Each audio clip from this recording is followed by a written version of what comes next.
Salut à tous, bienvenue sur Increase Your Capacity, le podcast où l'on parle de développement chez les jeunes sportifs. Pour ce premier épisode, j'ai le plaisir de recevoir Mathieu Carpentier. Salut Mathieu, merci d'être là. Dans un premier temps, est-ce que tu peux te présenter ?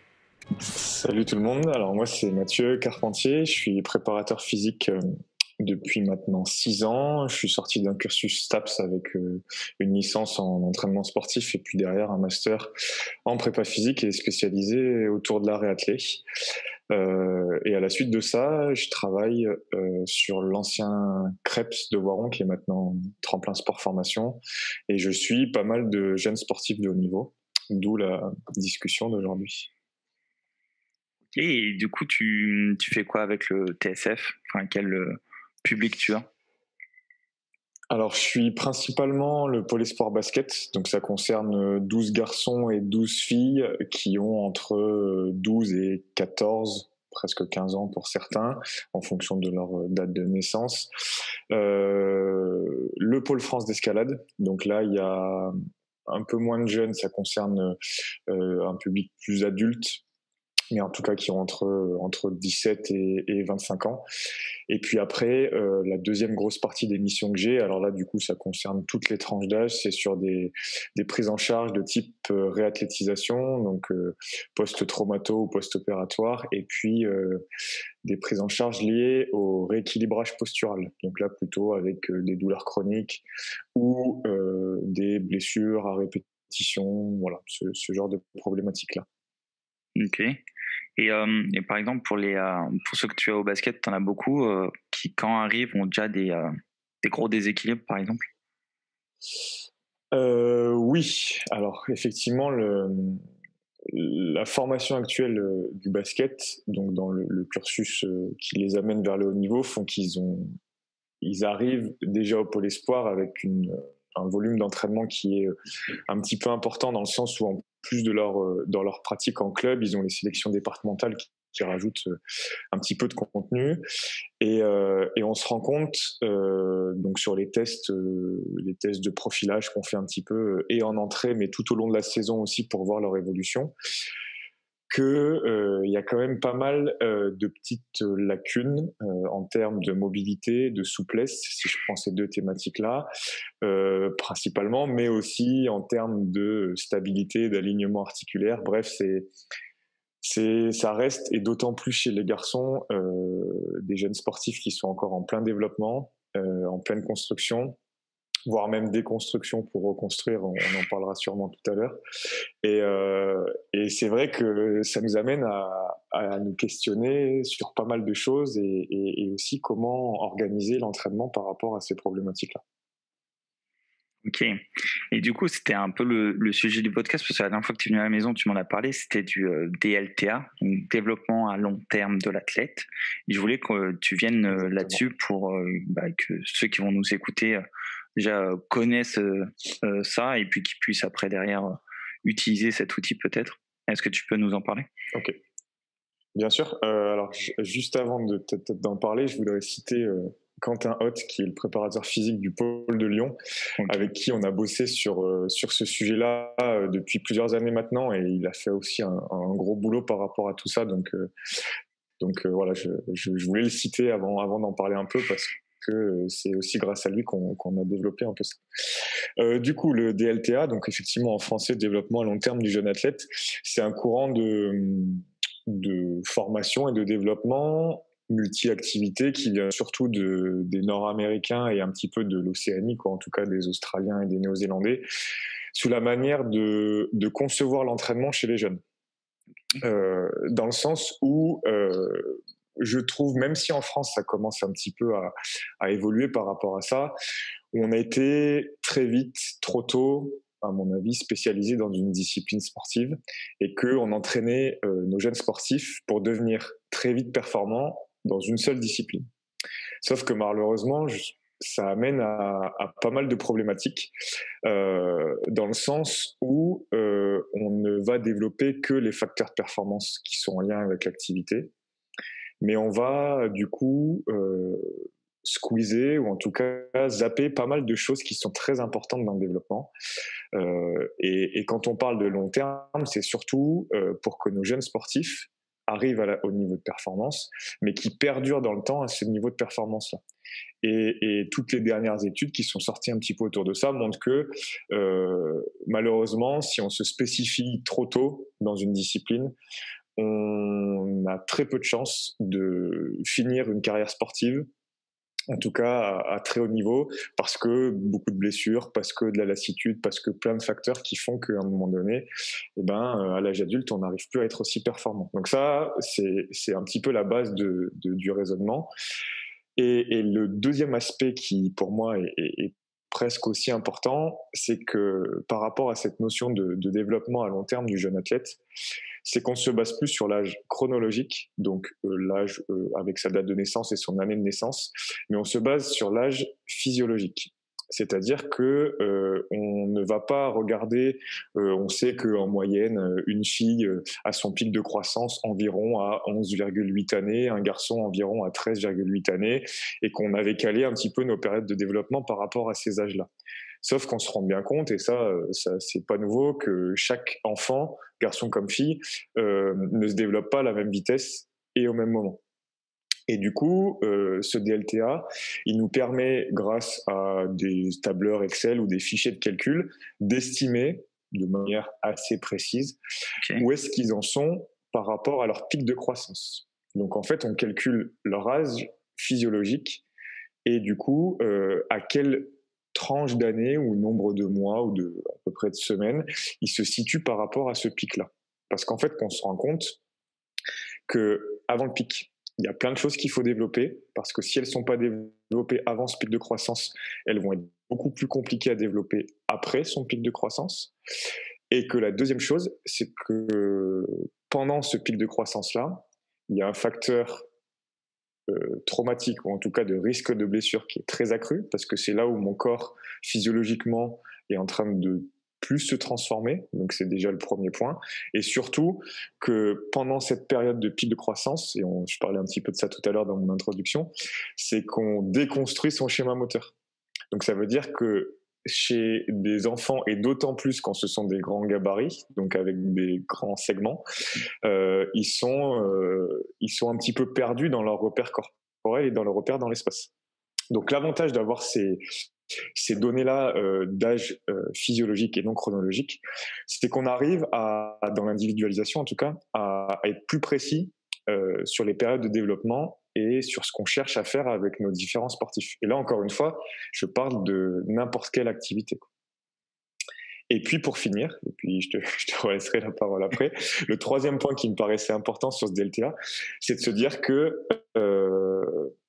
on n'est pas, et ça j'ai un petit peu dit tout à l'heure, suffisamment multi-activité ou multi-développement ou à la recherche de plein de stimuli, surtout sur les périodes de l'enfance et de la préadolescence. En tout cas, les périodes avant le pic de croissance, qui en termes de construction neuronale, ou en tout cas de connexion entre ces neurones, d'influx nerveux, de coordination, toutes les thématiques autour de la coordination, je me répète un peu, mais les repères du corps dans l'espace, etc. On se rend compte également que les enfants qui ont pratiqué plus d'une activité sportive, ou en tout cas dans leur activité sportive plein de gestuelles différentes, vont développer beaucoup plus de choses pendant leur pic et après leur pic, ou en tout cas beaucoup plus facilement que ceux qui en auraient moins fait derrière. Donc voilà un petit peu notre dada sur lequel on s'intéresse depuis quelques années maintenant avec Quentin, et qu'on essaye en tout cas de construire toute la planification, aussi bien de la préparation physique que de l'entraînement, donc là pour le coup basket avec ces jeunes-là, autour de ces trois axes importants en tout cas de ce développement à long terme, quoi.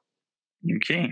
Et du coup, dans le DLTA, ils prennent, on va dire qu'ils mettent en place à partir de quel âge ils commencent à penser à ça, c'est-à-dire que c'est à partir de 3 ans ou plutôt autour de 7 ans? En fait, si tu veux, on va dire que alors, même s'il y a des toutes petites différences entre garçons et filles qui arriveront après, en tout cas, ouais, c'est ça. En tout cas, jusqu'à 5 ans, jusqu'à leur 6e année, c'est la période qu'on appelle l'enfant actif.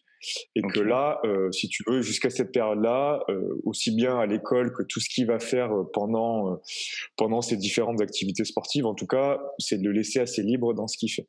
Par contre, à partir de 6 ans, et il y a pas mal d'études qui montrent ça, que c'est quand même l'âge où, en termes d'apprentissage, de compréhension des consignes, on peut amener l'enfant à faire pas mal de choses, et que c'est cette tranche d'âge-là, le 6-8 ans, alors on parle bien encore une fois là d'âge chronologique, mais on le remettra après en lien avec le pic de croissance, c'est la première partie qu'on appelle s'amuser grâce au sport, ou en tout cas la notion de plaisir, la notion de partage, tu vois, de venir dans une activité sportive quelle qu'elle soit, est hyper importante.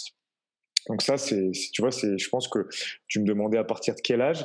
Bah, à partir de 6 ans, on peut commencer à voir toute la construction d'un cheminement jusqu'à derrière son pic de croissance et jusqu'à l'âge adulte par rapport à tout ça. Mais en tout cas, je pense, alors j'ai peut-être pas assez d'expérience sur tout ça, mais que chez les plus petits, il y a des choses qui peuvent être faites, je ne dis pas le contraire. Par contre, je pense que c'est pas là le primordial, ou en tout cas, si on commence à faire des choses déjà à partir de 6-8 ans, c'est déjà très très bien. Ok, j'ai l'impression que le cœur du développement, ça se fait vraiment au niveau du pic de croissance, et que c'est vraiment la pièce principale, ou on va dire centrale, du développement. Alors effectivement, c'est la pièce centrale, mais à la fois, comme je te disais tout à l'heure, il y a des choses qu'il va falloir qu'ils soient développées avant ce pic de croissance. On a parlé dans mon introduction tout à l'heure de retrouver des jeunes qui ont pas mal de déficits en termes de souplesse et de mobilité. Ouais. On se rend compte que si ces deux thématiques-là, ou même grandes thématiques en tout cas, sont pas développées avant le pic de croissance, on pourra toujours le faire pendant le pic et après le pic. Par contre, soit ça demandera plus de temps pour arriver aux objectifs qu'on s'est donnés, soit chez certains, ça sera même des fois un facteur limitant qui sera difficile à contourner. Donc je dis pas que c'est figé, mais en tout cas, tu vois, à partir des 6 ans qu'on s'est donné un peu comme âge de repère, où l'enfant reste encore très souple, très mobile par rapport aux caractéristiques physiologiques qu'il peut avoir. Alors, entre autres, tu vois, le développement de la masse musculaire ou le développement osseux qui est encore peu important avant notre pic de croissance, et ben ça nous permet de développer et surtout en fait d'entretenir ces qualités de souplesse et de mobilité qu'on a naturellement à l'enfance et qui se perdent à la fois par le développement de l'activité sportive, mais aussi et un peu malheureusement vis-à-vis de la vie en tout cas du mode de vie actuel, tu vois, où enfant comme adulte, on passe de plus en plus de temps assis devant un écran, à être de moins en moins actif à l'extérieur, surtout en ce moment. Et du coup, tu vois, effectivement, le PHV, alors des fois, peut-être que je dirais ça, on parle de pic de croissance, mais PHV en anglais, c'est une des thématiques, tu vois, par exemple, qui peut être abordée avant ce pic-là, parce que sinon, forcément, ça va être plus compliqué derrière. Il y aurait, tu vois, des choses comme les habiletés motrices qui nous emmènent vers l'agilité, tu vois, l'apprentissage de mouvements fondamentaux. Je pense qu'on arrivera tout à l'heure aussi à parler un petit peu peut-être de développement des mouvements fondamentaux en lien un peu avec latéraux, tu vois.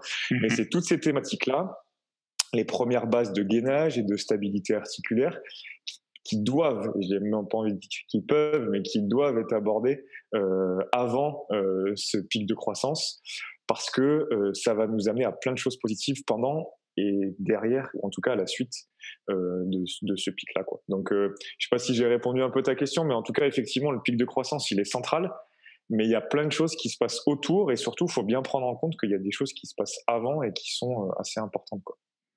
Et tout à l'heure, tu parlais d'un tableur Excel pour voir à peu près donc l'âge par rapport à la croissance. Qu'est-ce que tu rentres comme données dans ce fameux tableur?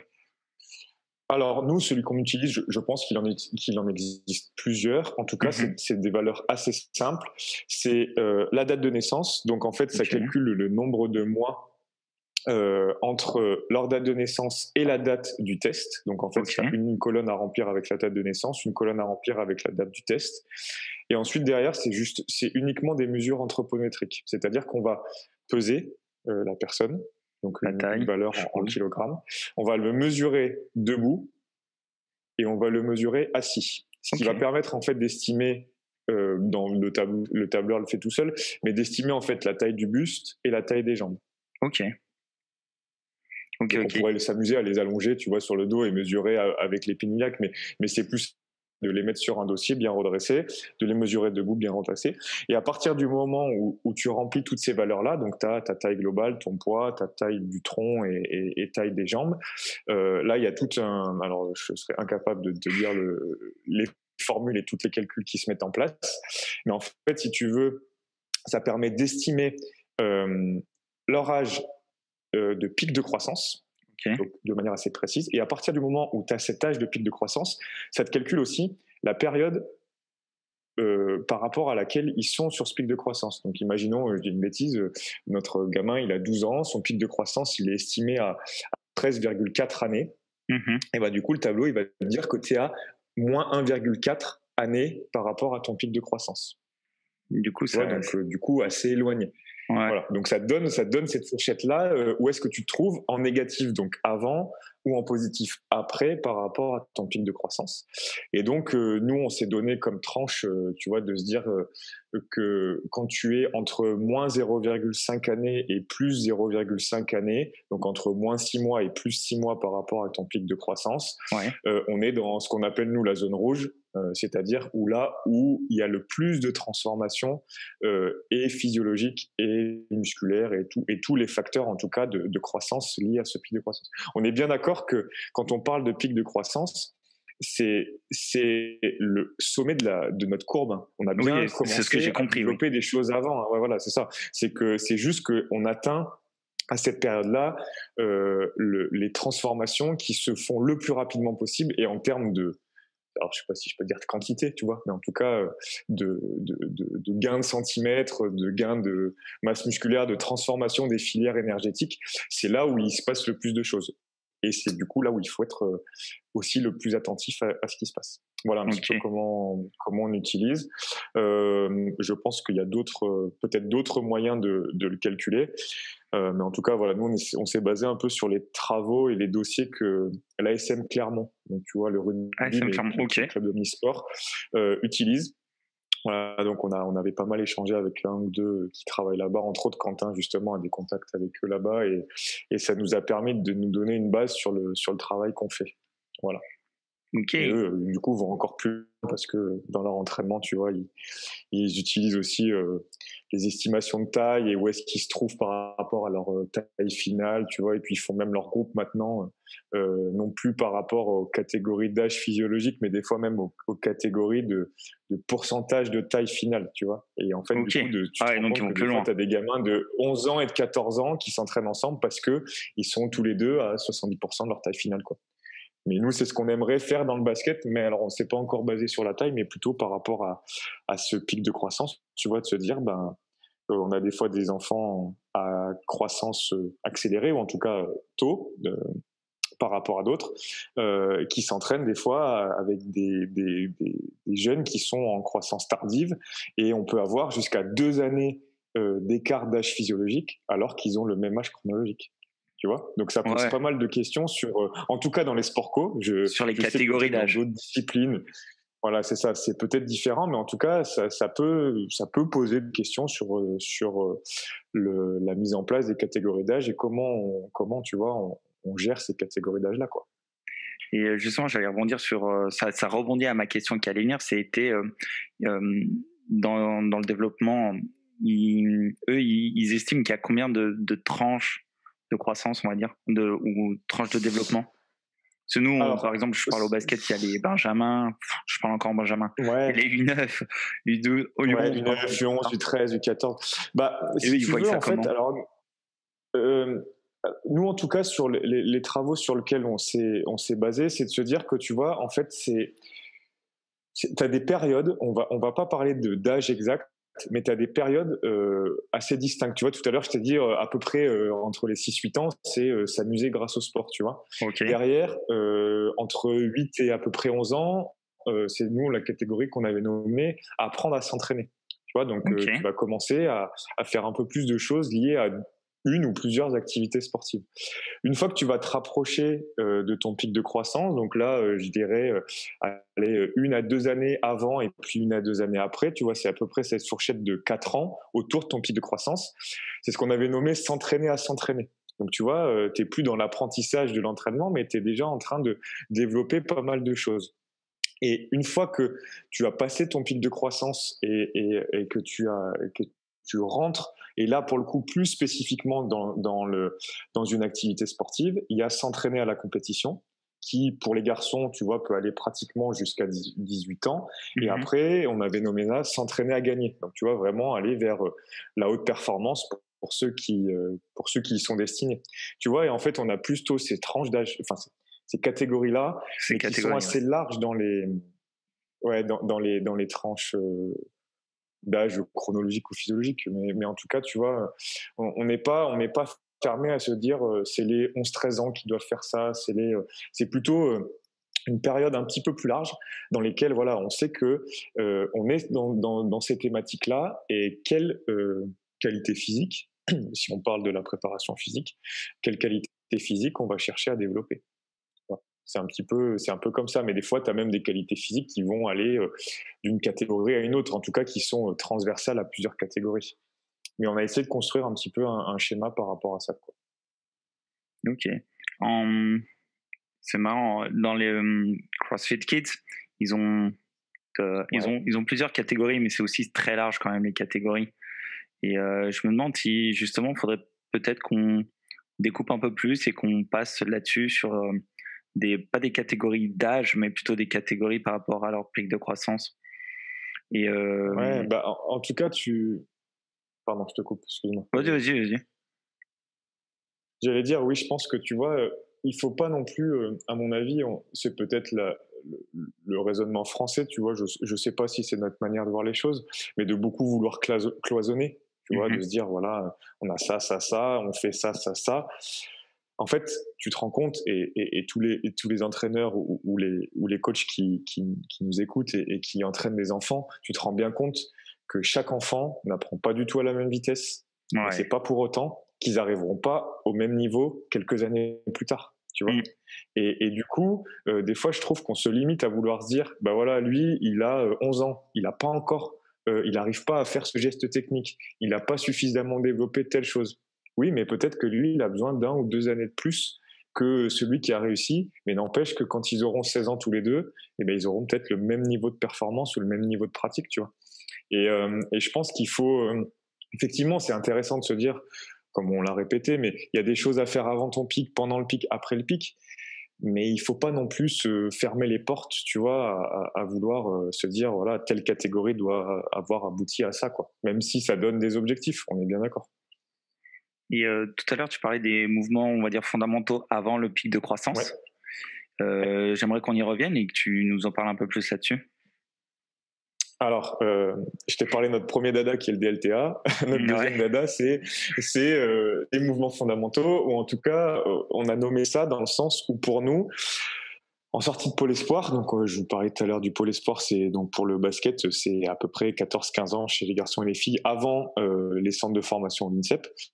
Pour nous, on estime qu'à cet âge-là, ils doivent maîtriser de manière technique les mouvements d'haltérophilie. Donc, sans forcément de parler de charge. Par contre, que techniquement, ils soient capables en termes de coordination, en termes de vitesse d'exécution, et on essaie en termes de mobilité et du coup d'étude de mouvement, que les mouvements soient très bien exécutés techniquement. Et du coup, quand je te parlais de mouvements fondamentaux tout à l'heure, c'est toute la construction, ou en tout cas plutôt le découpage, tu vois, de ces mouvements d'haltéro qu'on connaît, et comment en fait, par quel type d'exercice tu vas les amener à maîtriser nos mouvements d'haltérophilie. Tu vois, donc c'est un peu comme un puzzle où tu fais un peu éclater tes mouvements d'haltéro, tu bosses sur plein de petits exercices qui vont t'amener par exemple à maîtriser ton snatch, ton arraché.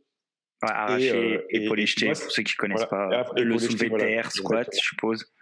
Le squat, voilà. Et en fait, du coup, dans tous ces mouvements-là, il y a plein de variantes qui sont dans l'apprentissage, qui peuvent être sous forme, tu vois, assez ludique dans ce qui peut être fait, mais surtout qui vont amener nos jeunes sportifs à ressentir des choses, à comprendre des choses, et aussi, et nous pour ça, on trouve que c'est hyper intéressant, c'est à d'observer les choses et à aider son partenaire à se corriger. Tu vois, Ok. au-delà de faire l'exercice soi-même, nous, ce qu'on essaie de les amener, c'est souvent de les faire travailler par deux. Et même si, bien entendu, qu'on est là et on est souvent plusieurs entraîneurs à les encadrer, c'est qu'aussi eux, ils soient capables de dire, bah voilà, lui, il travaille avec moi, bah, qu'est-ce qu'il pourrait améliorer? Tu vois, comment je peux aider à le corriger? Et dans cette compréhension des choses, le visuel, en tout cas la formation visuelle que peut renvoyer soit un miroir par rapport à son propre mouvement, soit d'observer un autre jeune qui s'entraîne, nous paraît aussi hyper intéressant, tu vois, dans le développement de plein de choses. Parce que là, on est en train de parler de prépa physique et d'haltéro, mais si je reprends notre basket comme on en a beaucoup parlé jusqu'à maintenant, c'est la même chose. Tu te rends compte que les gamins qui passent énormément de temps sur le bord du terrain à observer ce que font les plus grands qu'eux, et ben souvent ils apprennent plus vite, et que cet Ouais, c'est aspect, vrai. tu vois, information visuelle, elle est aussi hyper intéressante. Et du coup, voilà, c'est un peu ça quand on parle des mouvements fondamentaux, c'est essayer d'arriver à maîtriser techniquement les différents mouvements de l'haltéro, sans forcément, encore une fois, qu'on parle de charge, même si avec certains, on va pouvoir y arriver quand ils sont très bien placés, tu vois, en termes de verticalisation de buste, en termes de stabilité et d'alignement articulaire, la charge peut y arriver progressivement parce que le dos aura aucune contrainte si techniquement, ils sont bien placés, tu vois. Mais pour certains, eh ben, on ira peut-être uniquement jusqu'à une petite barre à vide, parce que pour nous, techniquement, ils ne maîtrisent pas encore suffisamment les choses, ou en termes de mobilité, il manque encore des choses, tu vois, c'est un petit peu ça. Notre façon de voir les choses sur ces mouvements fondamentaux, et du coup la construction qu'on a, donc sachant que nous, on n'est que sur 2 ans, tu vois. Ouais. Enfin, en tout cas, leur année U14, U15, en termes d'âge basket. Mais ce qu'on aimerait, c'est que petit à petit, tu vois, les structures clubs, les entraîneurs qu'ils ont dans leur club, ou les entraîneurs qu'ils ont dans les sélections départementales, ou en tout cas tout ce qui se passe avant, soit sensibilisé, et peut-être nous aide à commencer à travailler sur certaines choses pour que lorsqu'ils arrivent sur le pôle espoir, on ait des fois, tu vois, besoin de moins reprendre des fondamentaux pour le coup, ou développement de certaines capacités qui auraient dû, je ne sais pas si je peux me permettre de dire ça, mais qui auraient peut-être dû être, être bossées avant, quoi. Tu parlais de repères dans l'espace avant le pic de croissance. Du coup, vous intégrez aussi les Ouais, mouvements de gymnastique, par exemple les tractions ou tenir sur les mains ou les exactement. roulades. Exactement, tu vois, c'est tout ça qui, je trouve que quand on parle de mobilité ou de souplesse musculaire, articulaire, en fait, on va aussi derrière amener dans le mouvement, tu vois, c'est pas que des choses qui se font statiques au sol, c'est derrière qui nous amène. Tu m'as parlé des roulades, tu vois, tu m'as parlé de fait de se tracter, on pourrait parler de l'équilibre sur les mains, de la capacité à marcher sur ses mains, tu vois, c'est plein de choses qui sont hyper intéressantes. Encore une fois, quand on parle du multi-activité, oui, on peut très bien et on doit passer par là pour que derrière, quelle que soit l'activité sportive, les enfants qu'on a se, comment dire, arrivent à avoir une capacité d'apprentissage et de développement qui soit beaucoup plus importante qu'un enfant qui ne serait pas passé par toutes ces étapes très, très larges et très variées. Tu vois, quand Mm. je fais pas mal de petites formations là avec des entraîneurs ou des coachs, c'est vraiment ce que je leur dis, c'est que chez les enfants, il faut que ça soit le plus large et le plus varié possible pour qu'ils développent un maximum de connexion nerveuse. Et c'est là où bah, les thématiques repères de corps dans l'espace, coordination, vont être hyper, et de manière hyper intéressante en tout cas, développées. Et tu as eu des. Est-ce que toi, tu es en contact avec des parents quand tu fais la prépa ou pas? Quand tu fais ça? Pour savoir si, par exemple, quand j'interviens avec le comité, j'ai toujours les mêmes questions. Oui, mais il faut pas faire de pompe à des enfants de moins de 9 ans ou je sais pas quoi là. Je voudrais savoir si toi, t'as déjà eu des remarques là-dessus, par exemple, ou des choses comme ça. Non, pas Parce que c'est directement. Alors encore, si tu veux, c'est très ancré ça encore chez même oui, les oui, je suis entraîneurs d'accord. jeunes, novices. Ouais. Bah, j'allais dire, tu vois, ce genre de remarques-là, je les ai plus quand j'ai fait ces journées de formation auprès des entraîneurs. Et c'est pas du tout péjoratif, tu vois ce que je veux te dire, mais qui sont un peu de l'ancienne école, tu vois, Ouais. ou de ce qu'on a pu dire ou entendre avant. Et c'est normal, hein, même nous, tu vois, on est passé par ce genre de travail-là. Mais on se rend compte que non, il y a des choses qui peuvent être faites très tôt parce que l'enfant, il est complètement capable d'assumer son propre poids de corps, Mm. articulairement parlant, musculairement parlant. Par contre, et c'est là où il faut être bien d'accord sur ce qu'on dit, c'est que tu me parlais, tu vois, du mouvement de pompe, qui est Par exemple. la grande classique des petites, alors je sais pas si j'utilise ce terme, mais des petites sanctions, tu vois, qu'on peut mettre de temps en temps. Ok, pourquoi pas, il existe plein d'autres mouvements. Mais par contre, le mouvement de pompe, c'est un mouvement qui est très technique parce qu'il est polyarticulaire, parce qu'il y a des placements de gainage au niveau des scapulaires, en tout cas de la zone scapulaire, des épaules, de tout son rachis jusqu'au bassin, qui sont hyper importantes. Alors oui, on peut faire des pompes à des enfants, puisque de toute manière, c'est leur propre poids de corps, il n'y a pas de charge additionnelle. Par contre, on doit être très attentif sur les placements qu'on leur demande, sur l'exécution technique qu'on leur demande de faire. Et ça, effectivement, je pense que, pour rebondir sur ta question, et ce qui est normal, on a plein de parents, voire d'entraîneurs qui ne sont pas forcément sensibilisés à ces choses-là, parce qu'on n'est pas tous spécialistes de la Oui. préparation physique, et d'autant plus pas spécialistes de la préparation physique chez l'enfant et chez le jeune athlète. Tu vois, mais c'est sûr que voilà, ces remarques on les a en formation. Après, moi, au sein du pôle espoir, bon, il y a des responsables, tu vois, il y a les entraîneurs plus les responsables du pôle qui ont plus affaire aux parents que ce que moi j'ai affaire Ouais. directement à eux, surtout qu'ils sont internes. Donc tu vois, en fait, les parents, moi je les croise très rarement. Mais par contre, il y a des retours qui leur sont envoyés. Tu vois, on a toute notre batterie de tests fonctionnels dont je te parlais tout à l'heure. On a des fiches de résultats qui sont transmises aux parents. Tu vois, on a des fois, on essaie de communiquer aussi sur les réseaux sur ce qui est fait. Donc, je pense qu'il y a quand même pas mal de visibilité sur ce qu'on fait. Et après, on est carrément ouvert, tu vois, quand il y a des parents qui ont des questions ou des interrogations par rapport à ça, d'y répondre, quoi. Mais non, on n'est pas. J'ai envie de dire que on n'est pas gêné, et surtout, j'ai la chance, et je mettrai même, tu vois, avec Quentin, on a la chance de nous avoir vraiment laissé carte blanche depuis qu'on travaille là tous les deux, donc depuis 3 ans, sur justement un petit peu cette refonte et cette réorganisation de nos entraînements au sein du pôle espoir, avec cette vision-là, tu vois, qu'on parle depuis tout à l'heure. Ah, c'est cool. Et qu'est-ce que je voulais dire? Qu'est-ce que je voulais te poser comme autre question? Oui, pendant le pic de croissance, justement, tu vas faire quoi comme mouvement ou comme, on va dire, comme exercice dans cette période qui est vraiment délicate? Pendant le pic, Ouais, pendant le pic. vraiment pendant le pic. Alors, ce qui est délicat, Comment vous gérez ça? euh, alors on gère ça de deux manières différentes.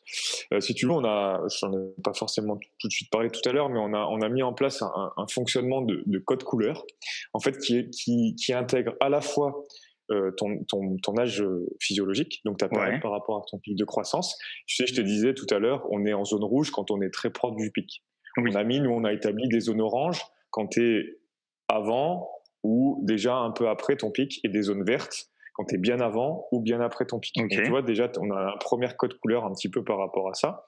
Et on a un deuxième code couleur qui correspond à notre batterie de tests fonctionnelle. Donc notre batterie de tests fonctionnelle, il y a une dizaine de tests qui nous permet d'évaluer les souplesses, les mobilités articulaires,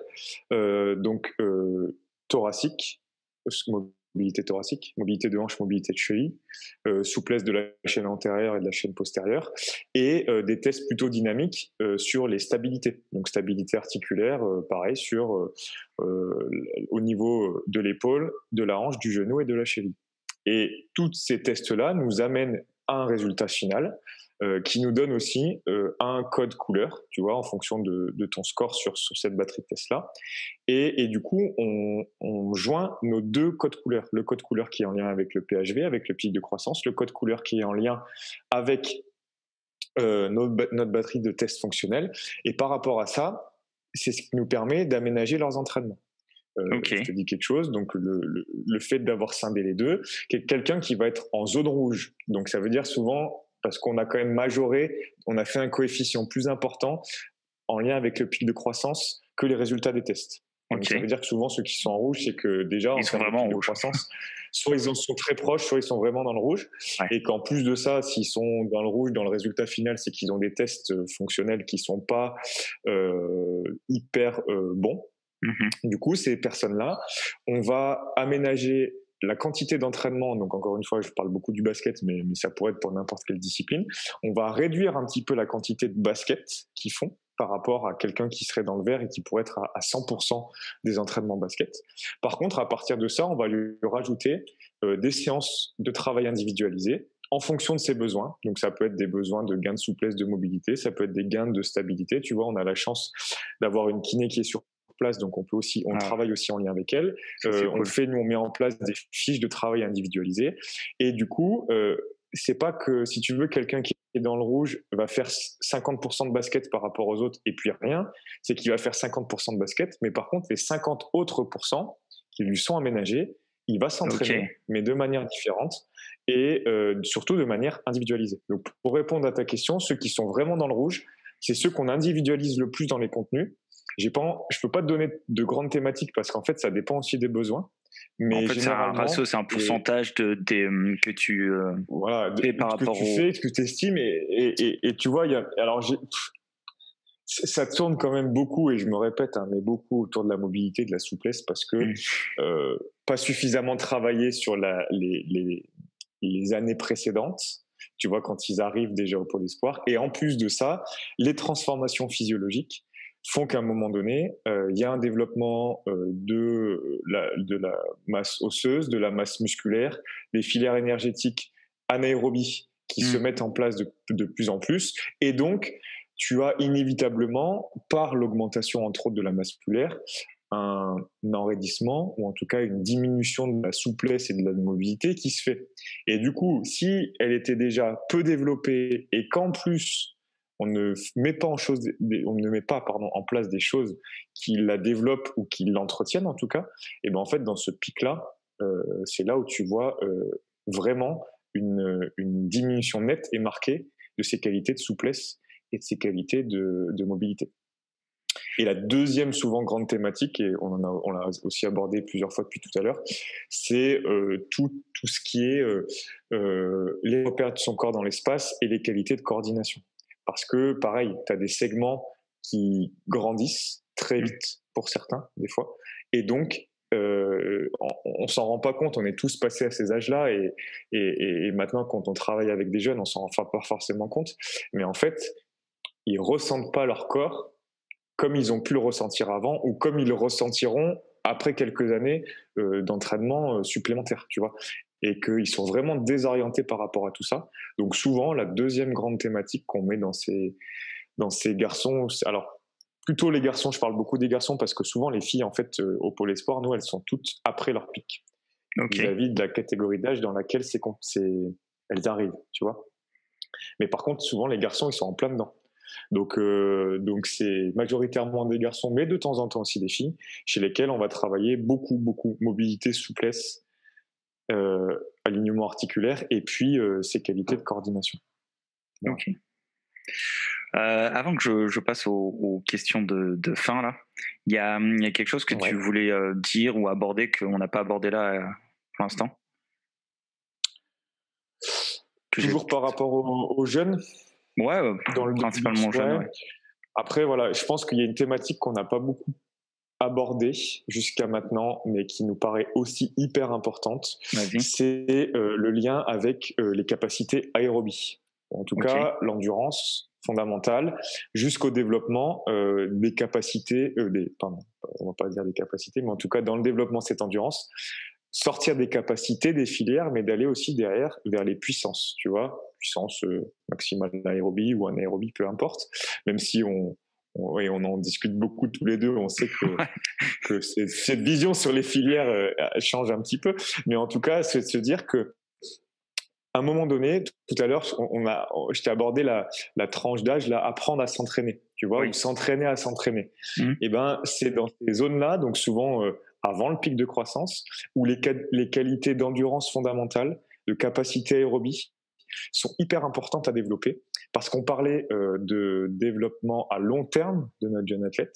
Ouais. S'il veut s'entraîner sur le long terme, il faut qu'il il y a ait aussi la ses capacité. capacités.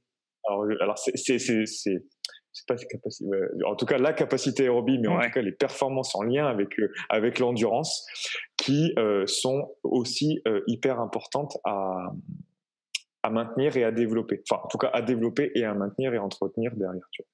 Donc voilà, je pense que on s'est beaucoup axé sur le développement, tu vois, mobilité, fondamentaux, mais il faut la coordination, mais il faut pas oublier ses capacités et ce lien avec l'endurance, tu vois, et les différentes filières énergétiques.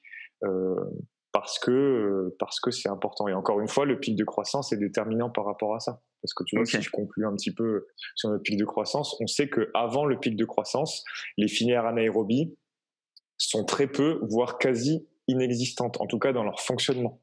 Tu vois, que ce soit la filière anaérobie lactique ou alactique, les mécanismes physiologiques et biochimiques arrivent uniquement avec le développement hormonal. Et on sait que le développement hormonal arrive, en tout cas, tu vois, le stade pubertaire, il est fait aussi parce qu'on a ce développement et ces sécrétions d'hormones qui sont de plus en plus importantes, plus on se rapproche de notre pic de croissance. Et du coup, de vouloir à tout prix développer des capacités de puissance, de force, ou en lien avec les filières anaérobies, avant son pic de croissance, en fait, si tu regardes ça d'un point de vue physiologique, quel est l'intérêt? Puisque de toute manière, ils en sont incapables physiologiquement. Tu vois.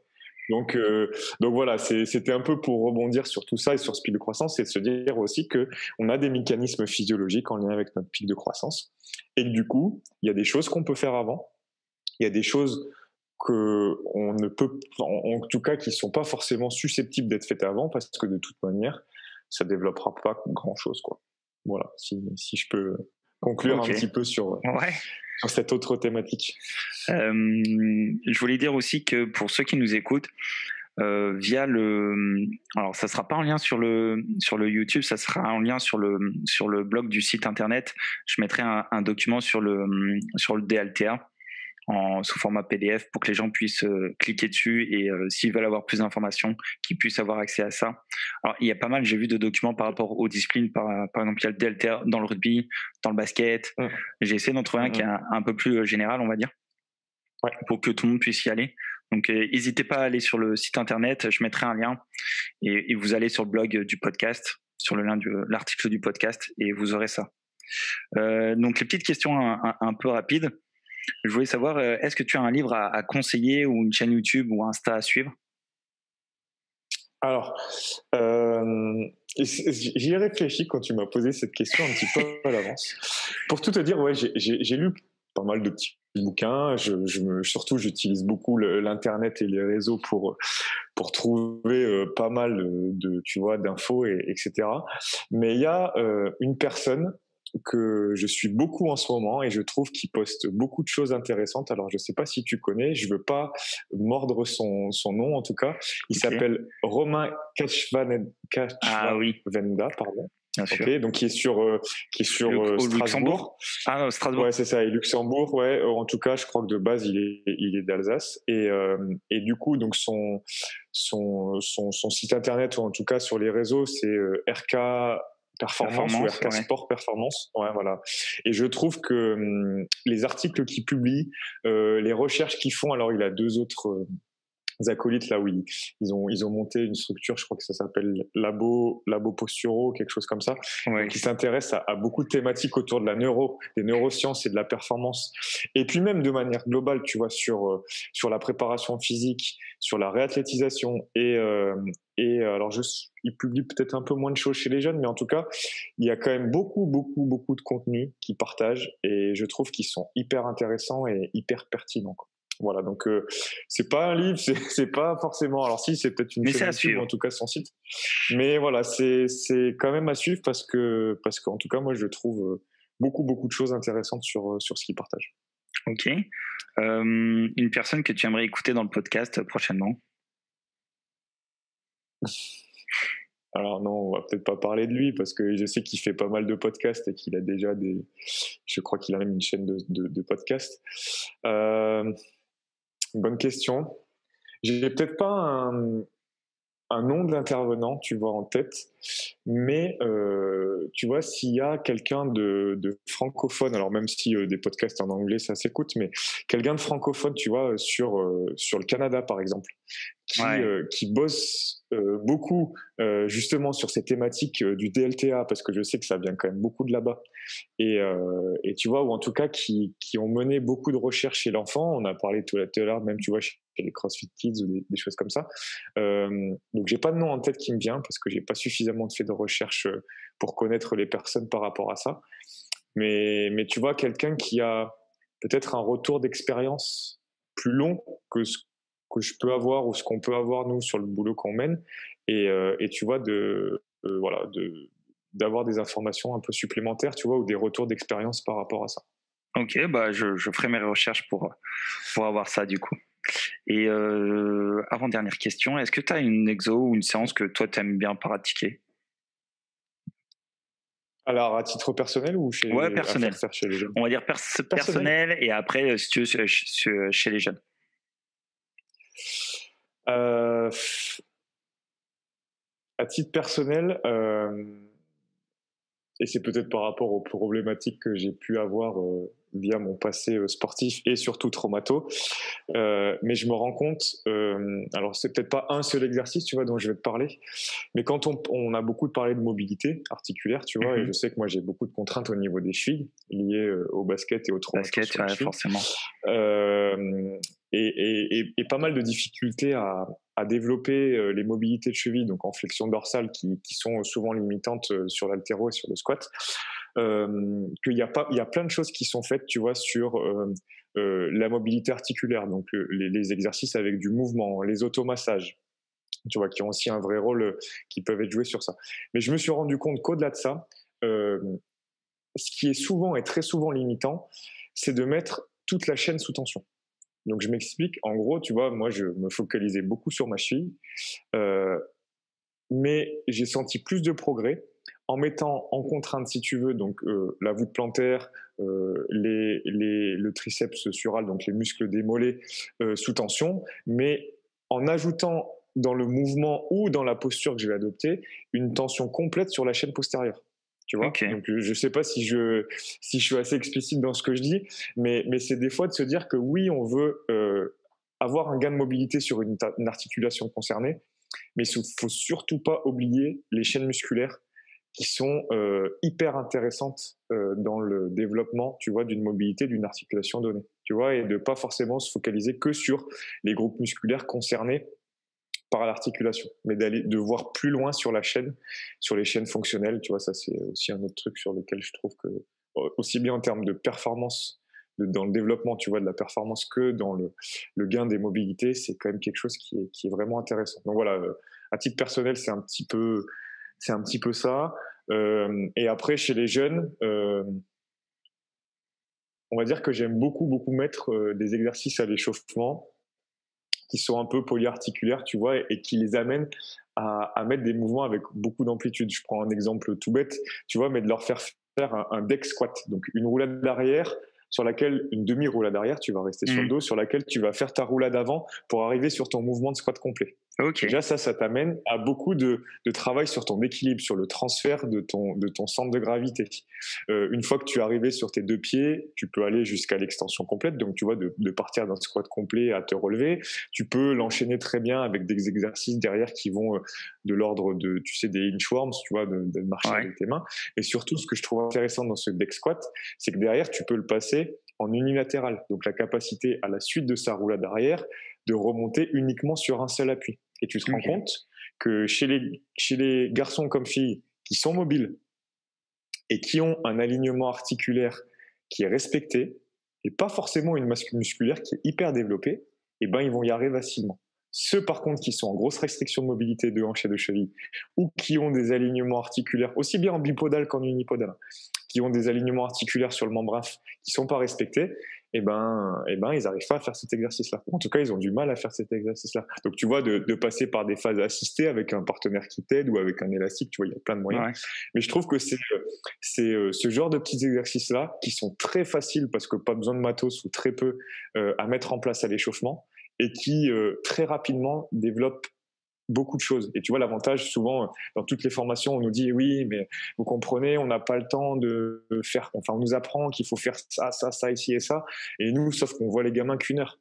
Et ça, je suis entièrement d'accord, tu vois. Donc, il faut trouver des petits exercices qui bossent plusieurs thématiques en même temps et qui nous amènent à développer, du coup, plusieurs petites choses en même temps, tu vois. Et ce genre d'exercice-là en fait partie, quoi. Ok. Si des gens veulent te joindre ou te suivre, où est-ce qu'ils peuvent le faire? Alors, je suis présent sur les réseaux sociaux, donc sur Facebook et Instagram, donc sous l'onglet Karma _ réathlétisation, donc sur Facebook et sur Instagram, et j'ai aussi un site internet, donc karma-réathlétisation, où ils pourront trouver à la fois les informations pour me contacter, et aussi, alors j'essaie, même si c'est l'un des axes de développement que j'aimerais ajouter, de publier en tout cas des petites choses que je mets tu vois, en place sur TSF avec les jeunes du basket, avec ceux de l'escalade, avec des personnes aussi extérieures que je vois, alors moi en ce moment, mais que je vois aussi pour des problématiques réathlées ou posturaux. Donc voilà, il y a toutes ces petites informations-là qui sont présentes et en tout cas, ne pas hésiter à me contacter via ces moyens-là si en tout cas, ceux qui suivent le podcast ont des questions qui émergent, tu vois, moi c'est avec grand plaisir que je prendrai le temps de répondre à un petit mail ou un petit message par rapport à ça, quoi. Je mettrai donc sur l'article du podcast les liens pour qu'ils puissent te trouver via tous les réseaux sociaux.